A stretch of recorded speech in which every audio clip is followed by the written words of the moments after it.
സേതു കത്തി താഴെ ഇട്ടിരുന്നെങ്കിൽ ഒരുപക്ഷെ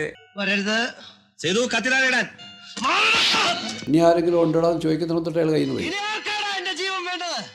അപ്പോൾ അയാൾ ശരിക്കും കത്തി താഴെയിടുന്ന മാനസികാവസ്ഥയിലൊന്നും അല്ല. കത്തിയുടെ താഴെയിടാൻ പറ്റില്ല. അച്ഛനാടാ പറയുന്നതെന്ന് പറയുമ്പോൾ മാത്രമാണ് എവിടെയോ ഉള്ളിൻ്റെ ഉള്ളിൽ ഇയാൾ പിന്നീട് ചെങ്കോലിൽ പറയുന്ന പോലെ നിങ്ങളാണോ എൻ്റെ അച്ഛൻ, നിങ്ങളെയാണോ ഞാൻ അച്ഛ എന്ന് വിളിച്ചതെന്ന് പറയുന്ന ഒരു തോട്ട് തുടങ്ങുന്ന അവിടെ നിന്നാണ്. എനിക്ക് വ്യക്തിപരമായിട്ടും കിരീടത്തെക്കാളും ഞാൻ ഇഷ്ടപ്പെടുന്ന സിനിമ ചെങ്കോലാണ്. കിരീടത്തിലെ സേതുമാധവനോ അച്യുതൻ നായർക്കോ മറ്റ് ക്യാരക്ടേഴ്സിനോ ഒരു പാസ്റ്റ് ഇല്ല, അല്ലെങ്കിൽ ഒരു കൈപ്പേറിയ ഒരു ജീവിതാനുഭവം ഉണ്ടായിരുന്നില്ല. പക്ഷേ ഈ ചെങ്കോലിലേക്ക് എത്തുമ്പോൾ ഇവർ വലിയൊരു ദുരന്തത്തിൻ്റെ ഭാണ്ഡവുമായിട്ട് ജീവിക്കുന്ന മനുഷ്യരാണ്. 7 വർഷം ജയിലിൽ കിടക്കേണ്ടി വന്ന, അച്ഛൻ്റെ സ്വപ്നങ്ങളെല്ലാം തകർത്ത് കളഞ്ഞ ഒരു സേതുമാധവൻ. എനിക്ക് തോന്നുന്നു ലാലേട്ടൻ്റെ മലയാള സിനിമയിലെ എനിക്ക് ഏറ്റവും ഇഷ്ടപ്പെട്ടൊരു സീൻ എടുക്കാൻ പറഞ്ഞു കഴിഞ്ഞാൽ ആ സീനാണ് എടുക്കുക.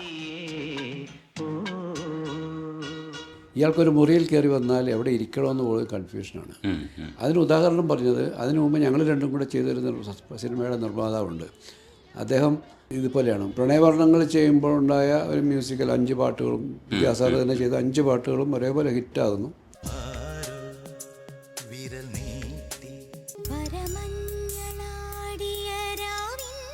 തുടർന്ന് വീണ്ടും വിദ്യാസാഗറുമായിട്ട് ചെയ്യുന്ന സമരൻ ബദലും 5 പാട്ടും ഹിറ്റാകുന്നു. പ്രത്യേകിച്ച് ഈ പൂച്ച എന്ന് പറയുന്ന എലമെൻ്റൊക്കെ ആൾക്കാരിങ്ങനെ വീണ്ടും നമ്മുടെ മുമ്പിലേക്ക് ആ ചോദ്യങ്ങൾ എപ്പോഴും എത്തുന്നുണ്ട്, എവിടെ ചെന്നാലും. ചൂളമടിച്ച് കറങ്ങി നടക്കും. അത് ശരിക്കും സുജാത ചേച്ചി പാടുമെന്ന് വിചാരിച്ച പാട്ട് ചിത്ര ചേച്ചിയാണത് പാടിക്കുന്നത്. എന്നാൽ എത്രയോ ജന്മമായി ശരിക്കും ചിത്ര ചേച്ചി പാടേണ്ട പാട്ടെന്ന് നമ്മൾ കരുതുന്ന പാട്ട് വിദ്യാസാഗർ സാറ് കൊടുത്തത് സുജാത ചേച്ചിക്കാണ്. ചൂളമടിച്ചു എന്ന് പറയുന്ന പാട്ടിന് ഒരു വൈബ്രൻസ് ഉണ്ട്. നമ്മൾ ഈ മെലഡികൾ ഓർക്കും പോലെ തന്നെ തുങ്കജലാധര, ചന്ദ്രകലാധര, ശങ്കര ഭഗവാനെ എന്ന് നമ്മൾ അന്ന് പാടി പഠിച്ചതില്ലേ, അതിപ്പോഴും ഓർക്കുന്നുണ്ട്. അത്രയും നമ്മുടെ മനസ്സിനകത്തേക്ക് എത്തിക്കാൻ പറ്റിയിട്ടുണ്ട് വിദ്യാർത്ഥിക്ക്. ഒരു രാത്രി കൂടി എന്ന് പറയുന്നത് ഒരു ഗംഭീരമായ മെലഡിയാണ്. വീണ്ടും ബാക്ക് ടു ബാക്ക് വിദ്യാസാഗർ ഉസ്താദിലേക്ക് എത്തുമ്പോൾ വീണ്ടും വിദ്യാസാഗർ വരുന്നു, അതിലെയും പാട്ടുകൾ ഹിറ്റാകുന്നു.